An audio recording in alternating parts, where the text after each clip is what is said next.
Good morning, everybody. I'm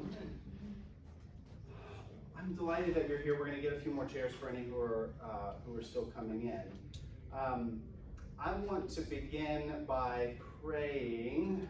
There's a long tradition in the Book of Common Prayer and in Anglican tradition for praying in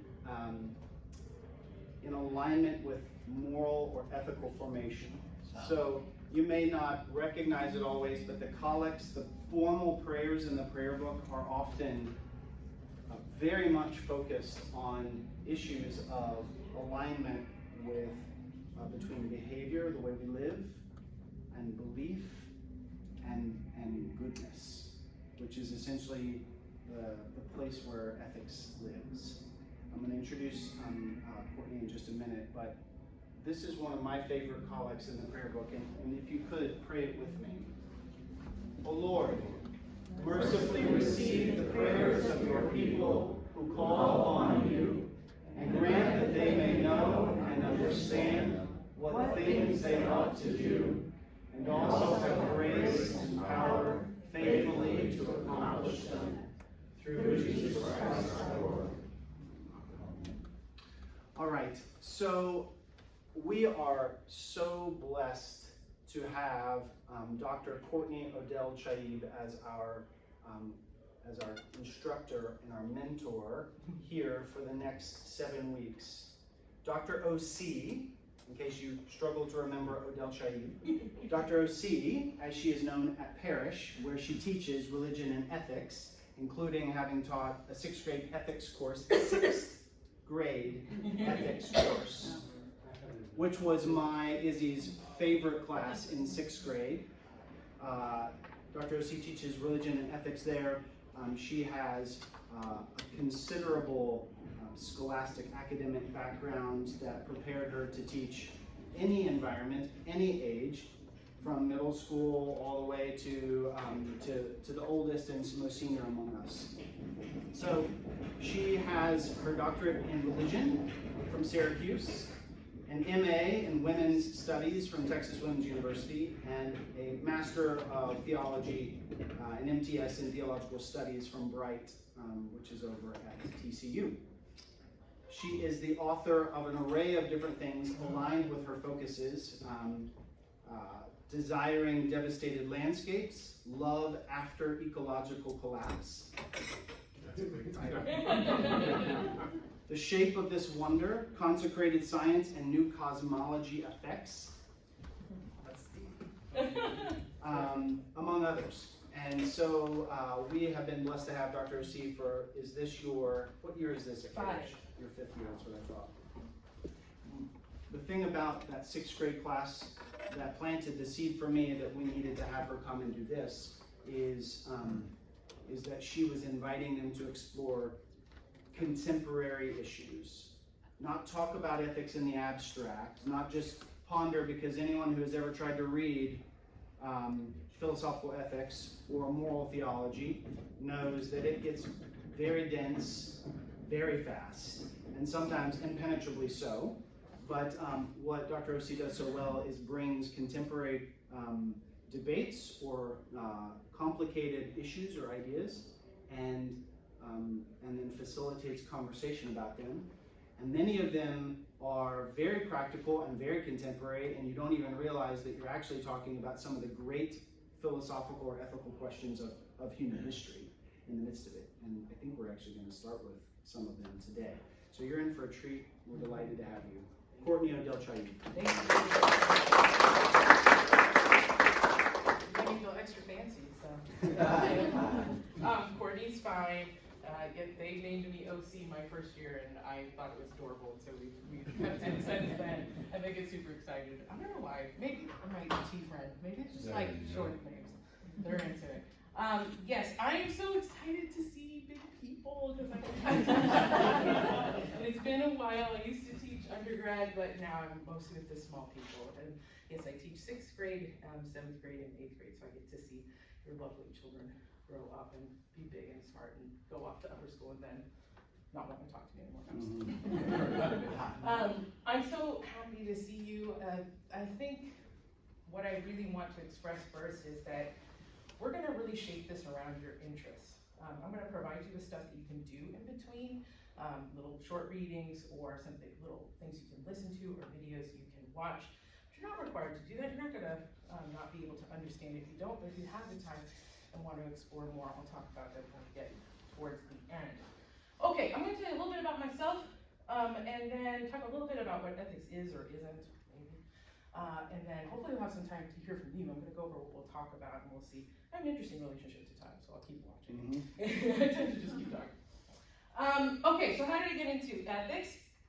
I originally started out doing gender studies and kind of a bioethical framework. I was interested in studying chronic illness and how women that were chronically ill were struggling with their religious communities, trying to find a space for particularly women with MS to keep participating in their community, dealing with kind of comments that they would get about, why aren't you healed yet, or something like that, dealing with frustrations. And then I got really interested in environmental studies because Katrina, remember her name, Katrina. And then shortly after that, sort of the BP Gulf oil spill. And I was like, I'm already interested in illness, and now I'm starting to get interested in environmental illness. My big sort of jump into it was, I had my first son really premature. He was born at 25 weeks, and it was right during the time that the BP spill. And I started thinking to myself, you know, I have this training in theological studies. I was really interested in environmental stuff, but what I learned didn't match my context. I think a lot of environmental ethics is about really encouraging people to love the environment, but not a lot of conversation about, well, how do we love the environment when it hurts us so much? And how do we like start loving it when it's already on its way out, like a mourning kind of love? Or how do we deal with our own sort of environmental trauma that maybe some of you all are experiencing already after this summer? It's just like horrible heat. I started thinking that maybe we need to push particularly religious environmental ethics to be more contextual, to really think about what are we dealing with right now in this problem? How do we sort of expand out those questions? So what I got into, now there is a ton of kinds of ethics, right? I'm sure you experience this in your workplace. If you do business ethics, maybe you do medical ethics. Certainly there's one particularly for teaching, right? Everybody takes their training videos at the beginning of the year, right? It talks about what you should or shouldn't do. I mean, that is itself a form of ethics in some sense. So, I mean, there's lots of ways that you guys could come into this, and certainly for this audience, your Christian formation, I'm sure, shapes a lot of what you think about it. But generally, okay, I'm gonna try. Generally, my background is in feminist ethics, which is important in two ways. One is that it says, you can make fun of me like the children if you want for my terrible handwriting. It says that we need to stop thinking about ethics as particular principles, right, that we can teach and learn and memorize, and instead think about ethics as practices, embedded practices in the place that you're in right now. For example, I can talk to the kids and say, is it bad to cheat on the person next to you on the test, right? And you can kind of tell me, yeah, we would generally agree that cheating is ethically wrong, right? But if I say to you, how do we ethically respond to climate change? We sort of run into problems, right? Yeah. It's not something I can necessarily help you memorize, but rather an open conversation that we're having. And what you and I might think is good might not work for that side of the room. And how do we be in conversation with them to decide? So how do we focus on practices over principles? The other thing is, luckily, the Episcopal Church is very committed to the same idea, so I know you guys know what I'm talking about, but this sense of justice. And then social justice is mostly looking at how do we keep a lens on the marginalized when we make decisions? But importantly, how do we not only make sure there's an equitable sharing of good things, but an equitable sharing of bad things? Like how do we also equitably share the harms, right? Not just put it on one community, one group that needs to bear the burden. Okay, everybody sort of get where I'm coming from? All right, awesome. I'm trying not to lose my voice. All right, I'm gonna move. Sorry, I'm moving. Okay, so let's think about what we're gonna talk about. I can talk over together. You know what, today I just have two. Oh, okay. So maybe next time. I'm gonna surface and the podium just don't, they're not friends. All right. Like I said before, there's lots of different kinds of ethics, right? This is just my personal opinion. I'm sure other ethicists would disagree, but generally for me, I feel that they are answering two questions. First is, what does it mean to be human? A human, what is a human? And then how should humans live their lives? What's interesting about these two questions is that the second one is really formed by our response to the first one, right? How we define the human sort of shapes what we think humans should or shouldn't do. For contemporary ethics, there's two really important examples of this. I'm gonna help your help for me. Can you think of some times in history where we have treated humans not as humans? Slavery, right? Particularly chattel slavery, right? That the concept that humans could be bought and sold as property, right? As objects. Excellent example. The Holocaust, yeah. Yes. So two in particular for World War II, right? One is the Shoah. Would you like to say more about that, or the Holocaust? Would I like to say more? Yeah. Okay. Well, I wish I knew my history better, but basically when Adolf Hitler was put into power, I don't know the whole story, but basically he started out as an artist, right? Mm-hmm. I guess it had a bad experience with Jewish people, and basically he was very, very angry, and he tapped into the sentiment that was prevailing in Germany at the time, and they said, Jewish people are evil, they're wrong, blah, blah, blah, and they're able to basically successfully categorize them as they needed to be eliminated, right? And so they started the whole process, put a star in your, something like that, you had to mark yourself, and people were able to accept that, right? And then enough people turned a blind eye to it that it happened. And then they'd always say, it was over there, it's their problem, over there. And I think we used to do that in this country, right? Until we couldn't. But in December 7th, 1941, when we got attacked, and then we snapped to attention, right? But at that point, it was, in many ways, it was too late. 6 million people lost their lives. Yes. And that's just what we know. There might have been more. Yes, all excellent things. I want to hold one piece of what you're saying for a little bit later about the people agreeing. We'll talk about that in a minute. But everything he's saying is very helpful, right? For the Nazis and supporters, what did it mean to be a good human to them? To be the most fit. Fit in particular ways, right? Pure. That was a certain look about Yes. you. Aryan look, yeah. A particular interpretation of whiteness, right? Fit in body, right? So able-bodied, not very friendly to those with illness and disability. What else? Blonde hair. Say it again? Blonde hair. Blonde. Nationalist sentiment, certainly a particular form of Christianity. They also were not comfortable with any kind of ethnic difference, so people that they used to call gypsies or Romani or travelers, and particularly the queer community. They're not comfortable with any kind of sexual difference.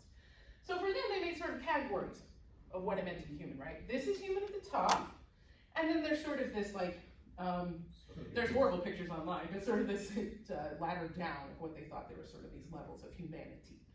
Why this is important for contemporary ethics is for those lower so-called levels of humanity, the Nazis, particularly in their sort of medical wing, right, experimented on those people. A lot of the sort of innovations that you and I take for granted in medicine came out of here in testing on people. So we sort of have to strangely ethically bear the weight of the past and then try not to make the same mistakes into the future, right? So how do we negotiate that a lot of what we sort of use on a daily basis came from this history?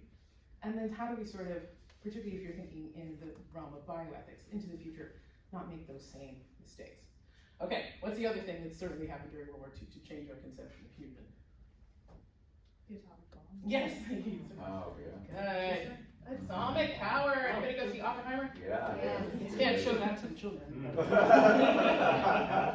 Yes, would you like to say more? You feel brave? Yeah, I mean the atomic bomb was using new concepts of physics to build the greatest weapon ever known, and some people said they hoped it would end all wars, but ultimately it was used twice.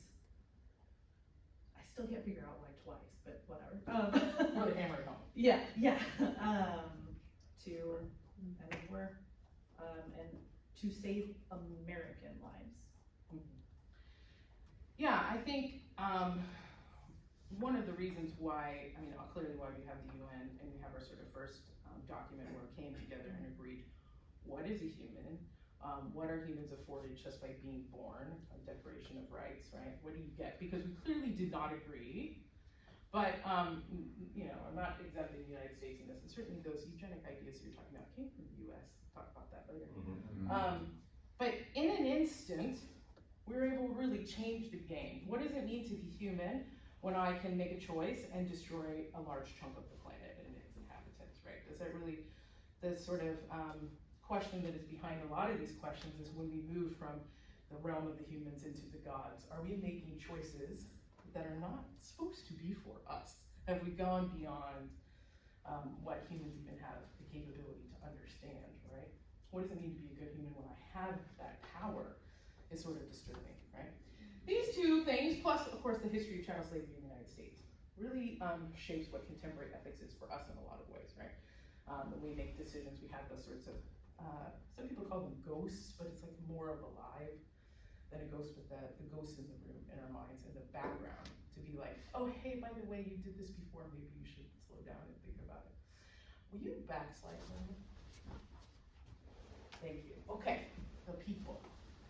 We're going to talk about as a group what I thought would be fun for you is the good in the sense of the ethical good, but also the good in the sense of we collectively decide what the good is, right?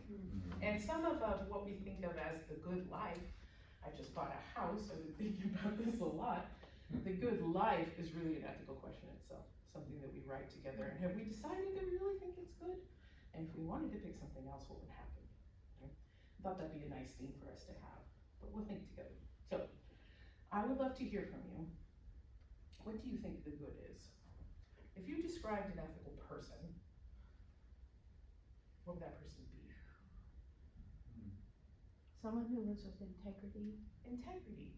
I like that. Respect for others. Yeah. An attitude of respect, a manner of respect, your actions are respectful. I see the humanity in you and you in me. I like that. Caring. Caring. Right. Particularly in the labor sense, right? Ethics is not just, I think sometimes people think it's an attitude. Well, if I think these things, then I'm a good person. Do we think we're good people? Ish, Yeah? probably. You think you're a good person? Yeah. Sometimes I think that. Do I do horrible things? Yes. Right? But it's not just a perspective about myself, but care work is labor. Do you do ethical work, right? Do you take care of people in an ethical way? Discerning. You want to say more about that? I think that always thinking, always exploring, always questioning. And I think that if once we get too stuck or staid, that's when we can start really leaning into tropes. You know? Yeah, lovely. I think sometimes we forget that we all have a center, right? And we think that that's the universe, but it's really just our spinning point. And how are you able to be curious about the other and let that maybe change you? Yeah. Checking our bias all the time. Oh yeah, totally, right? One of the things I've been getting kind of in touch with is I would always see the concepts of other people, and I was always very self-centered, and I began to realize they're people too, right? And so for me, what this showed up like was when I do go to the gym. I used to go a lot more, but when I was much younger, I really didn't care. I'd do my weights and just leave all the weights there. I didn't really care, let the next person deal with it. Yeah. But as I've gone forward, I'm like, I'm gonna put up my weights out of respect for the next people, the next person rather. And so for me, that was new behavior, thinking about others. Yeah, and how very difficult that really can be. I think that maybe the feelings that this is an easy thing or just something you could turn on in your brain maybe has made it more difficult for people to see that these choices are hard, right? I definitely try to be this kind of person and don't do it on the regular, right? Like, I start off by telling the students, just by coming to school today, you definitely killed something. Not intentionally, but if you ate breakfast and you eat meat, or if you drove and walked across the grass, like you definitely killed something, right? We are a force, right? But how do we maybe try to kill less or try to be more gentle? It takes a lot of presence, a lot of thinking, and then at the same time, I can't have sixth graders having a hard time going to bed at night because of the enormity of the pressure of trying to be an ethical being, right? So it's the best that we can possibly do, right? How can we do our very best, also understanding that it's just me, like in a huge universe of trouble, right? Excellent. Anything else we want to say? Okay, awesome. I think we'll keep those sorts of thoughts in mind about what it means to be a good person, and I'm going to take you through kind of like what I thought might be interesting to you. Of course, if we have different thoughts about what's going to be interesting, Father Casey's going to send you some stuff. Also, I have a QR code on the table. If you use one of those before, you can have access to the document. Just going to let you look at what we're going to talk about together. So next group, can you see this? Maybe. Good? Yeah. Okay. So next group, I thought we could talk about what it means to be human in a very existential sense. Does anybody know what that means? Yeah? Those are those things that keep us up at night, right? That everything that ever lived has to die. And why? Right? Why is that the case? How do we deal with that? And even though we all know that, from little kids all on up, it still sort of destroys our brain, right? In the realm of ethics, it makes us do really silly stuff. Something maybe we don't, in our right mind, want to do. But are we, what does it mean to be a good human in terms of our limits, right? In terms of our what? Limits. Oh, Like, for example, do you want to live forever? no. No. Do some people? Yes. And how far are we willing to go? Right? How much are we willing to do? What are we willing to say okay to in order to extend our life? Should we even do that? Right? Is extending our life a terrible idea? Because if the highest good is the extension of your life to its maximum possible capacity, if that's your highest good, then you're going to make a set of decisions, you're going to conduct your life in a certain way. Yeah. And that is different than someone who may not hold maximization of the total years of my life as my ultimate highest good. You will behave differently. Oh, totally. Yeah. Your whole frame of reference would shift, and the decisions that some people make out of that can maybe be disturbing to us. Yeah. Or maybe they feel like, oh, they're okay. It's not my job to tell you what you think, but help you maybe make some decisions about stuff. So next session we're going to think about, I think that some people would agree that humans are really not responsible for deciding whether or not someone should live or die. But maybe that's beyond us in the realm of the gods, right? But when we have to decide, when it's on us, right? When we have to make choices, maybe for our loved ones when they're at the end, or for even if it's a heroic intervention, like for example, organ donation, and these big choices, how do we make those choices? How do we make them as ethically as possible? We're going to talk about that next time. Okay. And y'all, do you see that reading, that optional reading? No. I was like, Yeah, this is my friend Kristen. of course I'm an organ donor, and I read this article and I'm like, Oh, man. maybe not. Yeah, my friend Crystal, Clayville. Dr. Clayville is a chaplain, a hospital chaplain, and has thought a lot about this. So I thought it might be provocative for you guys to read. I was on a panel with her, and after she presented, I was like, oh, listening to you maybe I decided, changed my mind. But next time we'll talk about organ donation. We'll have a little fun moving around, thinking about how we would make choices. It is, you should, if you're able to, you should read the piece, because it as this class is going to do, it's going to invite you to think about something you may have settled in your own mind as being obviously good, and made some nuances it, makes it more complicated, but complicated in a good way. It enhances our thoughtfulness about behaviors that sometimes we are just doing or not doing without any thoughtfulness. Yeah, maybe it's good and also not good. Exactly. Yeah. Okay, if you can come to session 3, we're going to talk about a little bit about Mark. My friends introduced us to these ideas of eugenics. What is the perfect human? We are rapidly, if anybody's into reading about CRISPR, I struggle to understand it, and I read hundreds of articles, but we're rapidly able to change the very genetic structure of who we are. And since we have that power, the thing about science is just going to run like a galloping horse, right? And then we can maybe hop on the horse and make it a little bit better and slow it down, or we could just let it run and then make decisions after. But like I tell my students, should we make ethical decisions about weaponizing robots to kill us before or after they're weaponized? Right? So we're going to talk a little bit about the 2 articles that are here. If anybody remembers Brave New World from when you were in high school or college. What's really fun about sci-fi is that it's really not sci-fi anymore, right? It's particularly older stuff. And Brave New World really imagines what it would look like if we sort of genetically design classes of humans. This is short, not very long, it's just little selections. And then the article above that is talking about if people think it's an ethical good to sort of genetically modify out to disease and disability, what would that look like? And we're gonna look at a particular case in Europe where that's happening, where there is no longer children born with Down syndrome in that place. And how do you feel about that, right? Okay, if you can come to session 4, I got 3 more minutes on it. Oh, you're fine, love, thank you. We're gonna think about automated labor and AI. Has anybody got a Alexa or Siri at your house? Do you worry about what she's doing? Yes. You're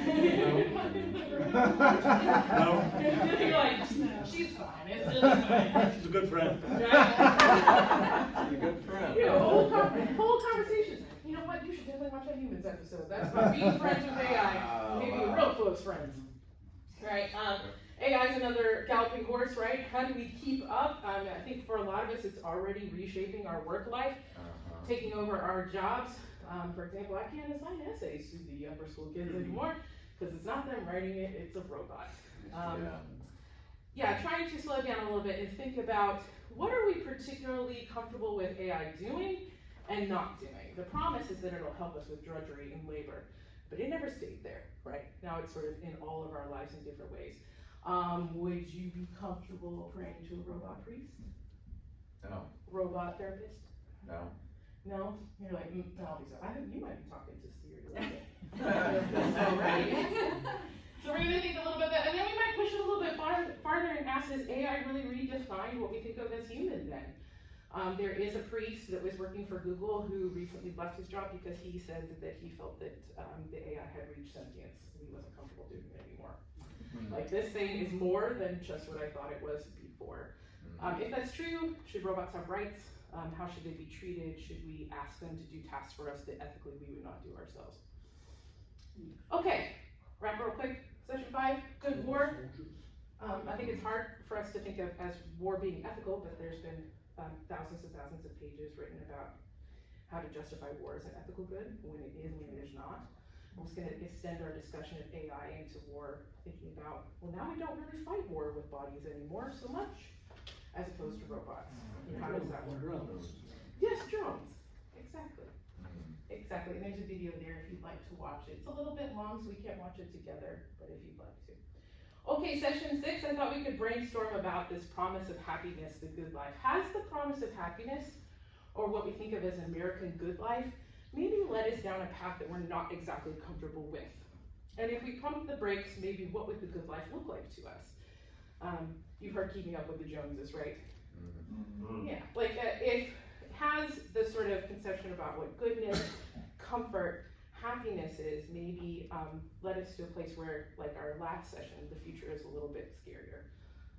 And if we rethought it together, maybe what would that look like? So for the last class, I thought we might think about, has anybody seen where Elon Musk says the planet is too big of a mess, we need to go terraform Mars? Is Mars gonna look the same? Would we do something different if we left? Would we be repeating the same problems over and over again? He would not be the person I'd pick next week. I would pick somebody else. Okay, so that's the course as a whole. I have all the time in the world to stay, but I know you guys have a service coming up next. So if you would like to stay and chat with me, if you know how to use QR codes, there's one at the back that will take you directly to this, or Father Casey's going to email it to you. Okay, awesome. My email's also at the top, and you can email me questions as much as you want. All right. We have, Did I make it? we have 15 minutes. Oh, I thought you said it was good. You finished 11. early. Oh, awesome. I'm so excited. Okay, what I really wanted to do was also hear from you a little bit more. If you're comfortable with saying your name, how you like to say it, and why you were interested in this, that was my original plan when I was imagining 6 people, not or 20. But we can get through as many as we can possibly get through if you're feeling comfortable. Sure. Yes, sir. My name is Bill. We've met before. Yeah? Because I actually do have multiple sclerosis. And to be real, before this happened to me, I had 0 ethics. The only person I cared about was Bill Hartscover. You know, it's really painful, and that's terrible to say that, but it's true, right? And I'm from Houston, and I was from this kind of party crowd, and we thought we were just the coolest people ever, right? And long story short, it worked until it didn't. What happened is I went blind in my left eye, and you know, they said, well, you might not be caused by a couple things. They gave me a list of stuff. And I said, well, it could have been anything. It's different HIV. Back then, you get tested and you had to wait 2 weeks, that sort of thing. So now. Yeah, and then they said it could be Lyme disease, and that was kind of inconclusive. And finally, they said, well, it could, you know, it could be MS. So I remember, I'm just going to be real. When I heard it could be that, I said, I'm not going to be a bumbling idiot and stuff like that. And then finally, me being me, I waited till the very last minute to get tested in December 2003. And of course, in January 2004, I received a diagnosis, and I come from a very dysfunctional family. I'm in a program that deals with that. And I remember the doctor looked at me and he said, you're not showing any emotion. And I literally looked at him and said, I don't know what emotions I'm supposed to show. And that was part of my journey. That interrupted the paradigm, right? Because I was living this rah-rah life and that sort of thing, and doing whatever I wanted, rental property, a pretty good job in Houston, but I didn't care about you. I didn't care about anybody. And then that interrupted the thing. And so I came from a very good convention yesterday that deals with people from, it's called ACA, deals with people from very dysfunctional backgrounds. And recently began to get in touch with people realizing there are other people out there who have emotions and feelings and their own programs they're trying to work as well. Yeah. And that was kind of a new awakening for me. Well, thank you for sharing. Yeah. I think part of the good life is so much encouragement to really invest in financially and emotionally barriers between us, right? I get a fence, not in my backyard. I'll talk to my neighbors as much as I need to, but if they're questionable, definitely not gonna talk to them, right? Our whole lives are not necessarily other-centered, right? But I think there's points in our lives when we realize that we are so much more porous or vulnerable to each other. Maybe COVID was that experience for you, right? Where our choices don't just affect us, but affect so many people, and then maybe you have sort of that anxiety and what it means to you coming from others, particularly when you need somebody, right? The birth of my son definitely was one of those for me, where I was like, this has completely redefined everything I thought I was, as a leader, as an adult, as what I thought a parent was gonna be. And I mean, thank God that it happened, it's changed me forever. But I think that sometimes we have those moments that are, I wouldn't say good, but different, right? Where it just sort of takes you into a different place. Everybody else feel comfortable? Why you wanted to come today? Yes, sir. Yeah, my name's Kurt. Hi, Kurt. Yeah, I've read a lot of philosophy over the years, not forgotten philosophy. But John Stuart Mill, you ever read him, and his utilitarian ideas, the happiness of one, happiness of all. You know, he thought that, and this is kind of classic, I think, should always treat others as you want to be treated, which is, you know, the big principle of ethics, I think. Right. I remember in college, though, asking my philosophy professor, you know, how do you teach people human kindness? And he just said, can you teach that? And I don't know if you ever read Goethe's Faust, but it's an interesting story. It's kind of hard to read, but it's kind of the inverse of Job. Oh, okay. He kind of goes ahead and sells himself to the devil to try to get worldly knowledge. But he's in his study meditating, and it comes, you know, what can be taught in science and arts to better mankind and to turn their hearts. So he, you know, has this dialogue with the devil, and he finally goes, all right, I'll take a tour of the world with you. But, you know, in the end, he ends up coming back to Christianity. Interesting story. But anyway, yeah, I mean, how do you teach people? Be kind and ethical. Yeah, I think that's an excellent question. I've noticed so before I moved to 6th grade, I was honestly really burnt out on what I was doing. I was like, everything I do is so depressing, all those things you read, it's the saddest article ever, right? I'm like, and then I got to 6th grade, and just their joy, what's so lovely about them is that they feel so fiercely, and they recognize injustice so well. There's something that happens after that, where we start putting caveats on things, right? They don't, like, for example, if I did a lesson with 8th grade about taking care of the homeless, I'll get people raising their hands and saying, well, we don't have enough money to do that, or we don't have enough this, we don't have enough that, introducing scarcity. And I'll be like, but I didn't tell you how much money we had. I didn't say how many resources we have. When 6th grade can imagine into the world a different place. We have the capacity, right, to do it. It's in there. But how do we get to it? All I think you can really do is maybe sprinkle those little seeds for people that the world could be different if you imagine it to be. And maybe that sounds sentimental and silly, but maybe that's all we've got left, right? Is to sort of hold on to those things. It's there, but you know, I don't have an answer to that either. You can help us when we talk about utilitarianism, particularly how it's been interpreted in some ways as the ends justify the means. If the end is good, however we got there is fine. Even if we killed enough people. Anyone else? We got like 6 minutes, go ahead. Yeah, I'm Kara, and I came because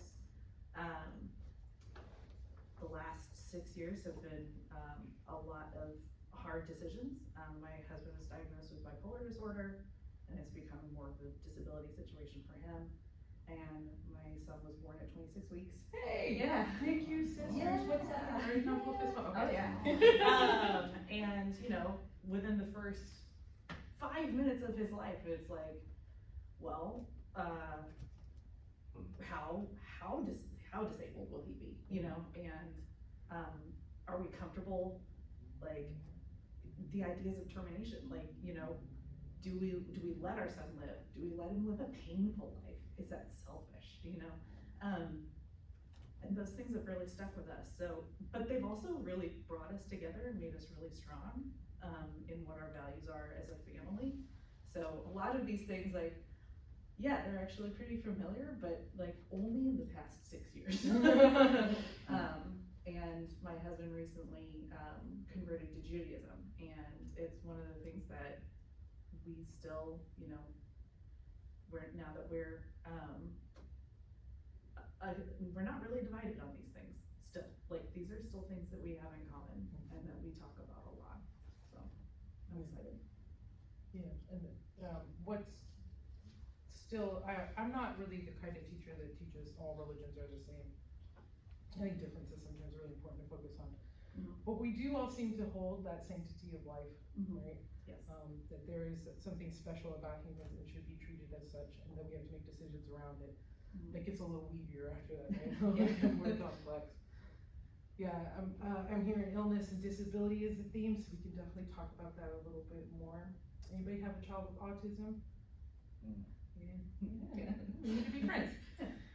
What I think is lovely about that is sometimes there's people in our lives that are offbeat, like off step. And then they show us how silly all of this is, right? Is that there's people that see the world very differently. And sometimes their desires, I think, are so wonderful. Like, why couldn't we do this? I wish sometimes I could ask the sort of questions my sons ask about, why does it have to be that way? Good question.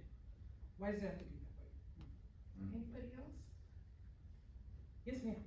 Hi, I'm Renee Thomas, and you know, just the word of ethics and being good is just rings a bell with me. And when I see headlines where corporations are looking at profits way above humans, to the point of the drug companies and raising drug prices 3, 4, 5 times the amount it was the day before, just for profit.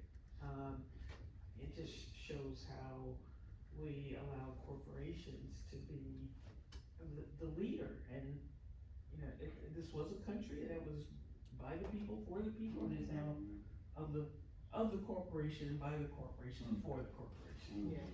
And I think ethics is not there. Yes. Or sneakily, right? Maybe in ways that are insidious. Renee, right? Yes. Okay, so I can almost see that far. I am resisting glasses. Kurt and Renee, reading what you guys put together. I think what I do with the kids on the first day is that I also have them list who are the voices that shape for you this idea of what goodness is.